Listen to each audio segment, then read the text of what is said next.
The Adventure of the Three Garridebs by Arthur Conan Doyle. It may have been a comedy, or it may have been a tragedy. It cost one man his reason, it cost me a bloodletting, and it cost yet another man the penalties of the law. Yet there was certainly an element of comedy. Well, you shall judge for yourselves. I remember the date very well, for it was in the same month that Holmes refused a knighthood for services which may perhaps some day be described. I only refer to the matter in passing, for in my position of partner and confidant, I am obliged to be particularly careful to avoid any indiscretion. I repeat, however, that this enables me to fix the date, which was the latter end of June, 1902, shortly after the conclusion of the South African War. Holmes had spent several days in bed, as was his habit from time to time, but he emerged that morning with a long foolscap document in his hand and a twinkle of amusement in his austere gray eyes. "There is a chance for you to make some money, friend Watson," said he. "Have you ever heard the name of Garrideb?" I admitted that I had not. "Well, if you can lay your hand upon a Garrideb, there's money in it." "Why?" "Ah, that's a long story. Rather a whimsical one, too. I don't think in all our explorations of human complexities we have ever come upon anything more singular. The fellow will be here presently for cross-examination, so I won't open the matter up till he comes. But meanwhile, that's the name we want." The telephone directory lay on the table beside me, and I turned over the pages in a rather hopeless quest. But to my amazement, there was this strange name in its due place. I gave a cry of triumph. "Here you are, Holmes, here it is." Holmes took the book from my hand. "Garrideb N," he read, "136 Little Rider Street, W. Sorry to disappoint you, my dear Watson, but this is the man himself. That is the address upon his letter. We want another to match him." Mrs. Hudson had come in with a card upon a tray. I took it up and glanced at it.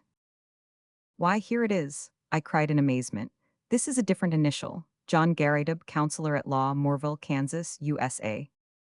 Holmes smiled as he looked at the card. "I am afraid you must make yet another effort, Watson," said he. "This gentleman is also in the plot already, though I certainly did not expect to see him this morning. However, he is in a position to tell us a good deal which I want to know." A moment later he was in the room. Mr. John Garrideb, Counselor at Law, was a short, powerful man with the round, fresh, clean-shaven face characteristic of so many American men of affairs. The general effect was chubby and rather childlike, so that one received the impression of quite a young man with a broad-set smile upon his face. His eyes, however, were arresting. Seldom in any human head have I seen a pair which bespoke a more intense inward life, so bright were they, so alert, so responsive to every change of thought.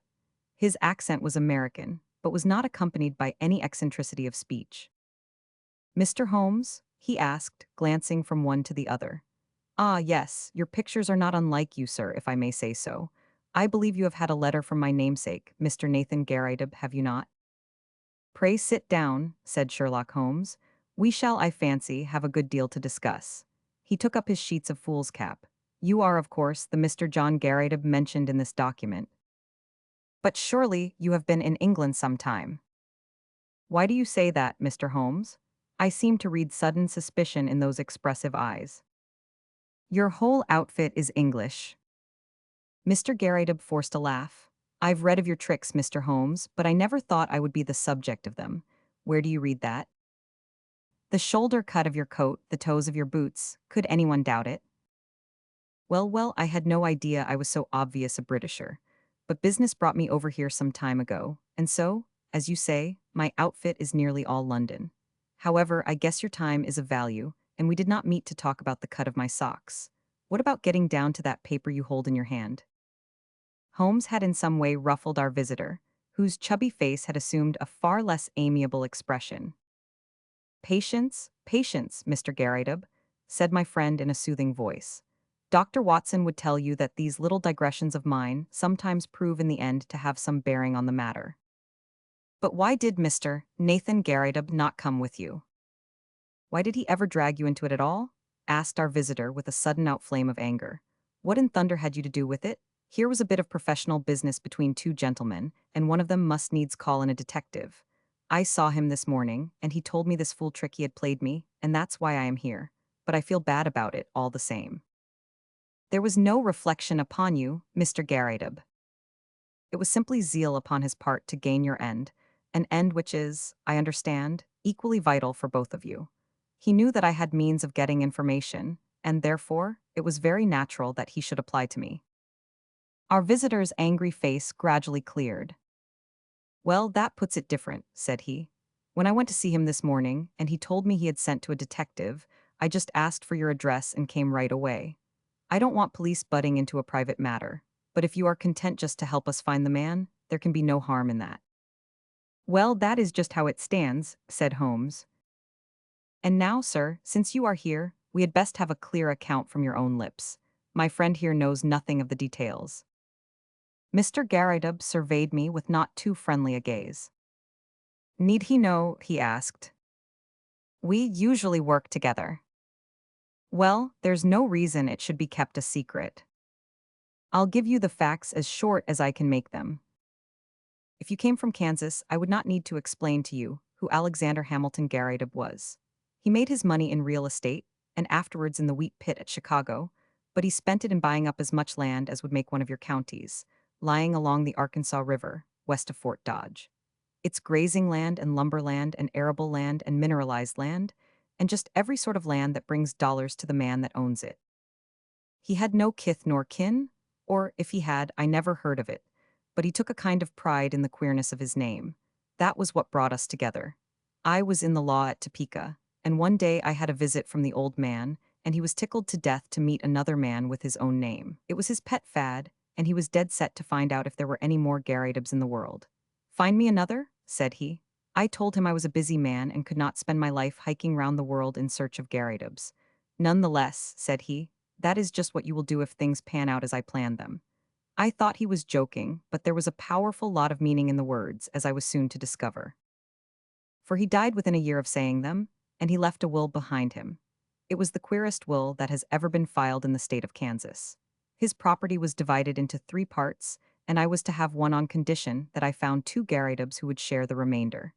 It's $5 million for each if it is a cent, but we can't lay a finger on it until we all 3 stand in a row. It was so big a chance that I just let my legal practice slide, and I set forth looking for Garridebs. There is not one in the United States. I went through it, sir, with a fine-toothed comb, and never a Garrideb could I catch. Then I tried the old country. Sure enough, there was the name in the London telephone directory. I went after him 2 days ago and explained the whole matter to him. But he is a lone man, like myself, with some women relations, but no men. It says 3 adult men in the will. So you see we still have a vacancy, and if you can help to fill it, we will be very ready to pay your charges. Well, Watson, said Holmes with a smile, I said it was rather whimsical, did I not? I should have thought, sir, that your obvious way was to advertise in the agony columns of the papers. I have done that, Mr. Holmes, no replies. Dear me, well, it is certainly a most curious little problem. I may take a glance at it in my leisure. By the way, it is curious that you should have come from Topeka. I used to have a correspondent. He is dead now, old Dr. Lysander Starr, who was mayor in 1890. Good old Dr. Starr, said our visitor. His name is still honored. Well, Mr. Holmes, I suppose all we can do is to report to you and let you know how we progress. I reckon you will hear within a day or 2. With this assurance our American bowed and departed. Holmes had lit his pipe, and he sat for some time with a curious smile upon his face. Well, I asked at last. I am wondering, Watson, just wondering. At what? Holmes took his pipe from his lips. I was wondering, Watson, what on earth could be the object of this man in telling us such a rigmarole of lies. I nearly asked him so, for there are times when a brutal frontal attack is the best policy, but I judged it better to let him think he had fooled us. Here is a man with an English coat frayed at the elbow and trousers bagged at the knee with a year's wear, and yet by this document, and by his own account, he is a provincial American lately landed in London. There have been no advertisements in the agony columns. You know that I miss nothing there. They are my favorite covert for putting up a bird, and I would never have overlooked such a cock pheasant as that. I never knew a Dr. Lysander Starr of Topeka. Touch him where you would he was false. I think the fellow is really an American, but he has worn his accent smooth with years of London. What is his game, then, and what motive lies behind this preposterous search for Garridebs? It's worth our attention, for, granting that the man is a rascal, he is certainly a complex and ingenious one. We must now find out if our other correspondent is a fraud also. Just ring him up, Watson. I did so, and heard a thin, quavering voice at the other end of the line. Yes, yes, I am Mr. Nathan Garrideb. Is Mr. Holmes there? I should very much like to have a word with Mr. Holmes. My friend took the instrument, and I heard the usual syncopated dialogue. Yes, he has been here. I understand that you don't know him. How long? Only 2 days. Yes, yes, of course, it is a most captivating prospect. Will you be at home this evening? I suppose your namesake will not be there. Very good, we will come then, for I would rather have a chat without him. Doctor, Watson will come with me. I understood from your note that you did not go out often. Well, we shall be round about 6. You need not mention it to the American lawyer. Very good, goodbye. It was twilight of a lovely spring evening, and even Little Ryder Street, one of the smaller offshoots from the Edgware Road, within a stone cast of old Tyburn tree of evil memory, looked golden and wonderful in the slanting rays of the setting sun. The particular house to which we were directed was a large, old-fashioned, early Georgian edifice with a flat brick face broken only by 2 deep bay windows on the ground floor. It was on this ground floor that our client lived, and indeed, the low windows proved to be the front of the huge room in which he spent his waking hours. Holmes pointed as we passed to the small brass plate which bore the curious name. Up some years, Watson, he remarked, indicating its discolored surface. It's his real name, anyhow, and that is something to note. The house had a common stair, and there were a number of names painted in the hall, some indicating offices and some private chambers. It was not a collection of residential flats, but rather the abode of bohemian bachelors. Our client opened the door for us himself and apologized by saying that the woman in charge left at 4 o'clock. Mr. Nathan Garrideb proved to be a very tall, loose-jointed, round-backed person, gaunt and bald, some 60-odd years of age. He had a cadaverous face, with the dull dead skin of a man to whom exercise was unknown. Large round spectacles and a small projecting goat's beard combined with his stooping attitude to give him an expression of peering curiosity. The general effect, however, was amiable though eccentric. The room was as curious as its occupant. It looked like a small museum. It was both broad and deep, with cupboards and cabinets all round, crowded with specimens, geological and anatomical. Cases of butterflies and moths flanked each side of the entrance. A large table in the center was littered with all sorts of debris, while the tall brass tube of a powerful microscope bristled up amongst them. As I glanced round, I was surprised at the universality of the man's interests. Here was a case of ancient coins. There was a cabinet of flint instruments. Behind his central table was a large cupboard of fossil bones. Above was a line of plaster skulls with such names as Neanderthal, Heidelberg, Cro-Magnon printed beneath them. It was clear that he was a student of many subjects. As he stood in front of us now, he held a piece of chamois leather in his right hand with which he was polishing a coin. Syracusan of the best period, he explained, holding it up. They degenerated greatly towards the end. At their best I hold them supreme, though some prefer the Alexandrian school. You will find a chair here, Mr. Holmes. Pray allow me to clear these bones. And you, sir? Ah, yes, Doctor. Watson, if you would have the goodness to put the Japanese vase to one side. You see round me my little interests in life. My doctor lectures me about never going out, but why should I go out when I have so much to hold me here? I can assure you that the adequate cataloging of one of those cabinets would take me 3 good months. Holmes looked round him with curiosity. But do you tell me that you never go out? He said. Now and again I drive down to Sotheby's or Christie's. Otherwise, I very seldom leave my room. I'm not too strong, and my researches are very absorbing. But you can imagine, Mr. Holmes, what a terrific shock, pleasant but terrific, it was for me when I heard of this unparalleled good fortune. It only needs one more Garrideb to complete the matter, and surely we can find one. I had a brother, but he is dead, and female relatives are disqualified. But there must surely be others in the world. I had heard that you handled strange cases, and that was why I sent to you.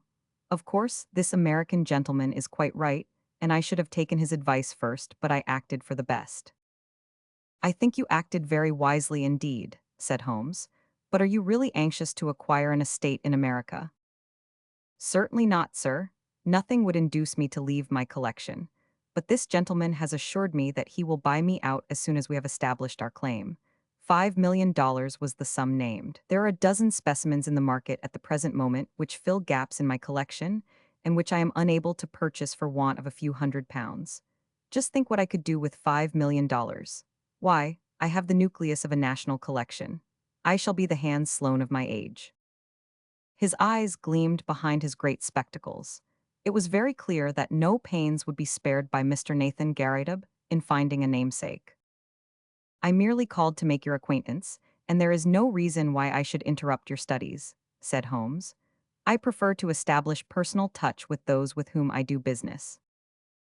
There are few questions I need ask, for I have your very clear narrative in my pocket, and I filled up the blanks when this American gentleman called. I understand that up to this week you were unaware of his existence. That is so, he called last Tuesday. Did he tell you of our interview today? Yes, he came straight back to me. He had been very angry. Why should he be angry? He seemed to think it was some reflection on his honor, but he was quite cheerful again when he returned. Did he suggest any course of action? No, sir, he did not. Has he had or asked for any money from you? No, sir, never. You see no possible object he has in view. None except what he states. Did you tell him of our telephone appointment? Yes, sir, I did. Holmes was lost in thought. I could see that he was puzzled. Have you any articles of great value in your collection? No, sir, I am not a rich man. It is a good collection, but not a very valuable one. You have no fear of burglars?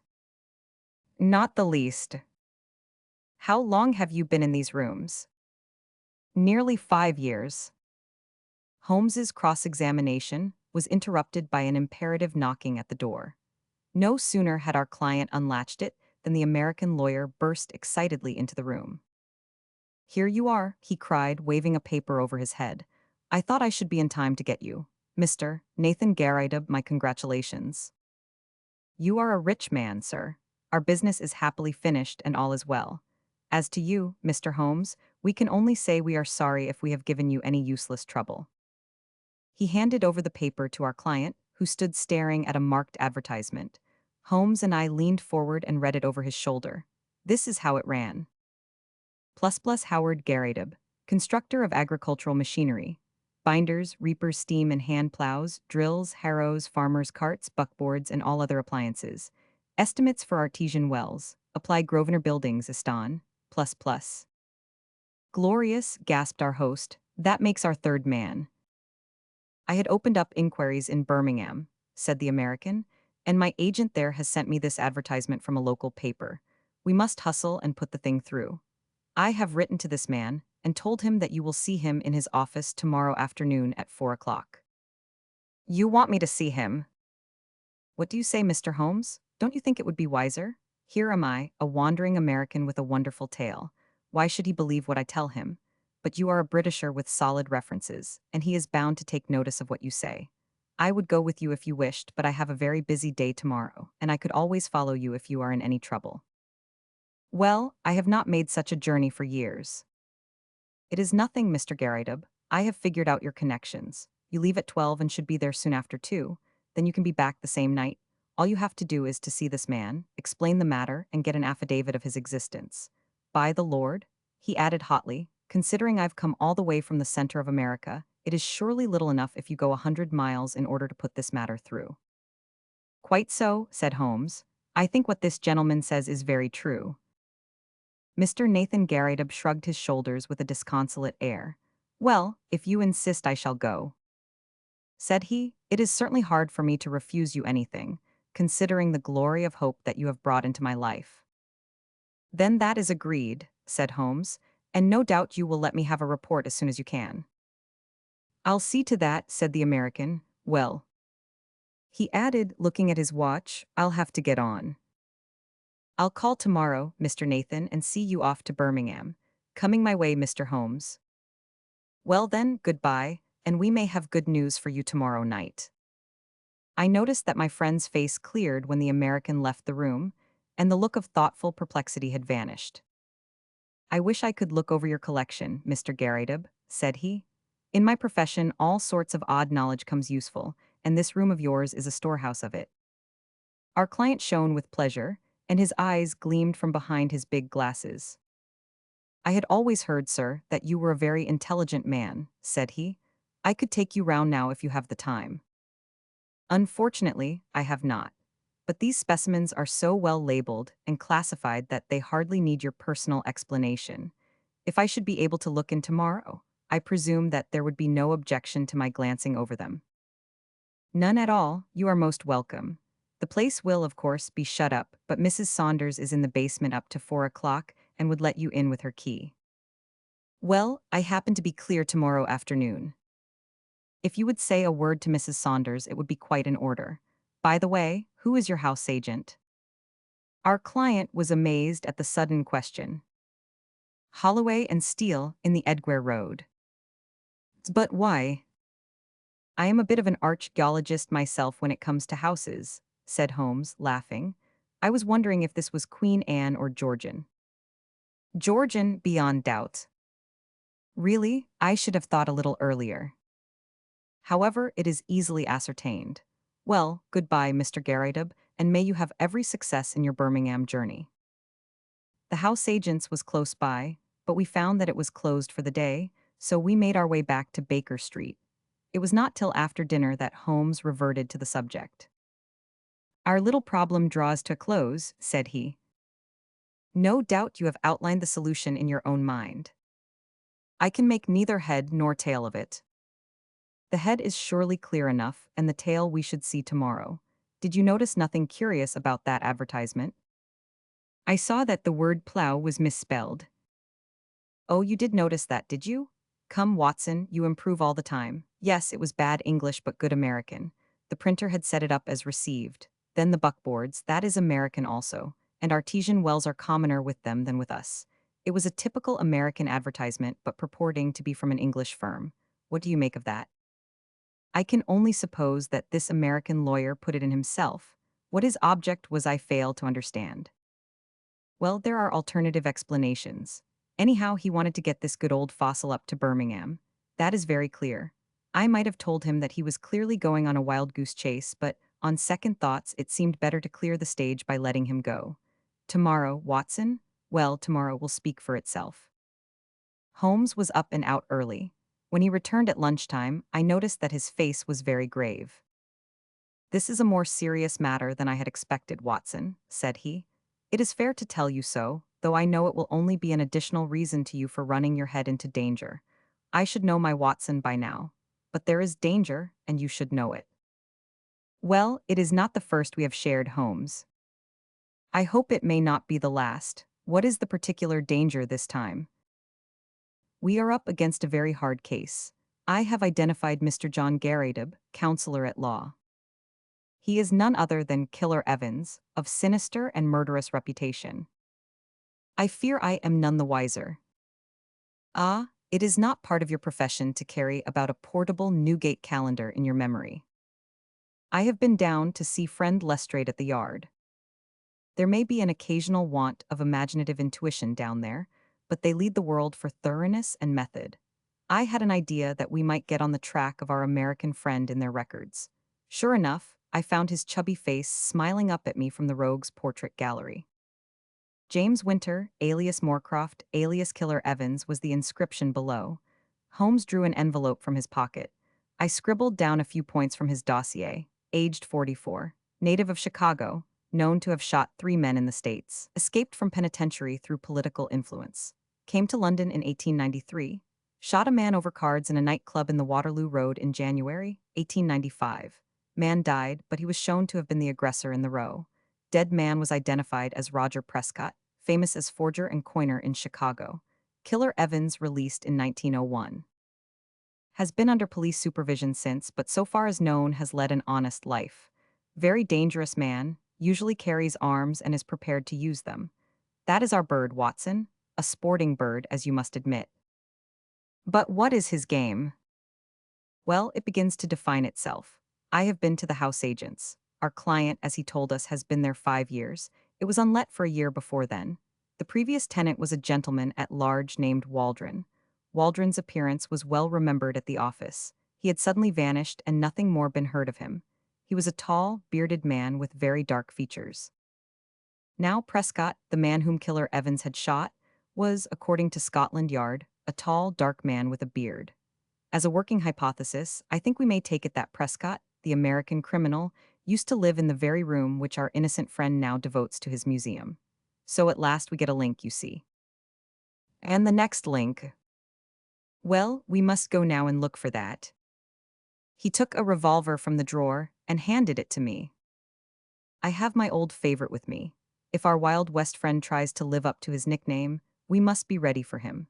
I'll give you an hour for a siesta, Watson, and then I think it will be time for our Ryder Street adventure. It was just 4 o'clock when we reached the curious apartment of Nathan Garrideb.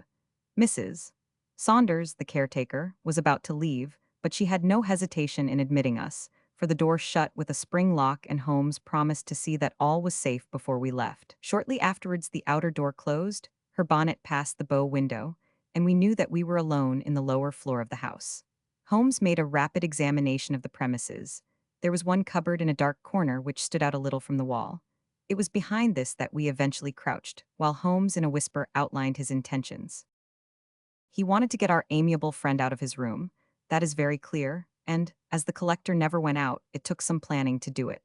The whole of this Garrideb invention was apparently for no other end. I must say, Watson, that there is a certain devilish ingenuity about it, even if the queer name of the tenant did give him an opening which he could hardly have expected. He wove his plot with remarkable cunning. But what did he want? Well, that is what we are here to find out. It has nothing whatever to do with our client, so far as I can read the situation. It is something connected with the man he murdered, the man who may have been his confederate in crime. There is some guilty secret in the room. That is how I read it. At first I thought our friend might have something in his collection more valuable than he knew, something worth the attention of a big criminal. But the fact that Roger Prescott of evil memory inhabited these rooms points to some deeper reason. Well, Watson, we can but possess our souls in patience and see what the hour may bring. That hour was not long in striking. We crouched closer in the shadow as we heard the outer door open and shut. Then came the sharp, metallic snap of a key, and the American was in the room. He closed the door softly behind him, took a sharp glance around him to see that all was safe, threw off his overcoat, and walked up to the central table with the brisk manner of one who knows exactly what he has to do and how to do it. He pushed the table to one side, tore up the square of carpet on which it rested, rolled it completely back, and then, drawing a jimmy from his inside pocket, he knelt down and worked vigorously upon the floor. Presently we heard the sound of sliding boards, and an instant later a square had opened in the planks. Killer Evans struck a match, lit a stump of candle, and vanished from our view. Clearly our moment had come. Holmes touched my wrist as a signal, and together we stole across to the open trapdoor. Gently as we moved, however, the old floor must have creaked under our feet, for the head of our American, peering anxiously round, emerged suddenly from the open space. His face turned upon us with a glare of baffled rage, which gradually softened into a rather shamefaced grin as he realized that 2 pistols were pointed at his head. "Well, well," said he, coolly, as he scrambled to the surface. "I guess you have been one too many for me, Mr. Holmes. Saw through my game, I suppose, and played me for a sucker from the first. Well, sir, I hand it to you. You have me beat and—" In an instant he had whisked out a revolver from his breast and had fired 2 shots. I felt a sudden hot sear, as if a red-hot iron had been pressed to my thigh. There was a crash as Holmes's pistol came down on the man's head. I had a vision of him sprawling upon the floor with blood running down his face, while Holmes rummaged him for weapons. Then my friend's wiry arms were round me, and he was leading me to a chair. "You're not hurt, Watson. For God's sake, say that you are not hurt." It was worth a wound, it was worth many wounds, to know the depth of loyalty and love which lay behind that cold mask. The clear, hard eyes were dimmed for a moment, and the firm lips were shaking. For the one and only time, I caught a glimpse of a great heart as well as of a great brain. All my years of humble but single-minded service culminated in that moment of revelation. "It's nothing, Holmes, it's a mere scratch." He had ripped up my trousers with his pocket-knife. "You are right," he cried with an immense sigh of relief. "It is quite superficial. His face set like flint as he glared at our prisoner, who was sitting up with a dazed face. By the Lord, it is as well for you. If you had killed Watson, you would not have got out of this room alive. Now, sir, what have you to say for yourself? He had nothing to say for himself. He only lay and scowled. I leaned on Holmes's arm, and together we looked down into the small cellar which had been disclosed by the secret flap. It was still illuminated by the candle which Evans had taken down with him. Our eyes fell upon a mass of rusted machinery, great rolls of paper, a litter of bottles, and neatly arranged upon a small table, a number of neat little bundles. A printing press, a counterfeiter's outfit, said Holmes. Yes, sir, said our prisoner, staggering slowly to his feet and then sinking into the chair. The greatest counterfeiter London ever saw. That's Prescott's machine, and those bundles on the table are 2,000 of Prescott's notes worth 100 each and fit to pass anywhere. Help yourselves, gentlemen. Call it a deal and let me beat it. Holmes laughed. We don't do things like that, Mr. Evans. There is no bolt hole for you in this country. You shot this man Prescott, did you not? Yes, sir, and got 5 years for it, though it was he who pulled on me. 5 years, when I should have had a medal the size of a soup plate. No living man could tell a Prescott from a Bank of England, and if I hadn't put him out, he would have flooded London with them. I was the only one in the world who knew where he made them. Can you wonder that I wanted to get to the place? And can you wonder that when I found this crazy boob of a bug hunter with the queer name squatting right on the top of it, and never quitting his room, I had to do the best I could to shift him. Maybe I would have been wiser if I had put him away. It would have been easy enough, but I'm a soft-hearted guy that can't begin shooting unless the other man has a gun also. But say, Mr. Holmes, what have I done wrong anyhow? I've not used this plant. I've not hurt this old stiff. Where do you get me? Only attempted murder, so far as I can see, said Holmes. But that's not our job. They take that at the next stage. What we wanted at present was just your sweet self. Please give the yard a call, Watson. It won't be entirely unexpected. So those were the facts about Killer Evans and his remarkable invention of the three Garridebs. We heard later that our poor old friend never got over the shock of his dissipated dreams.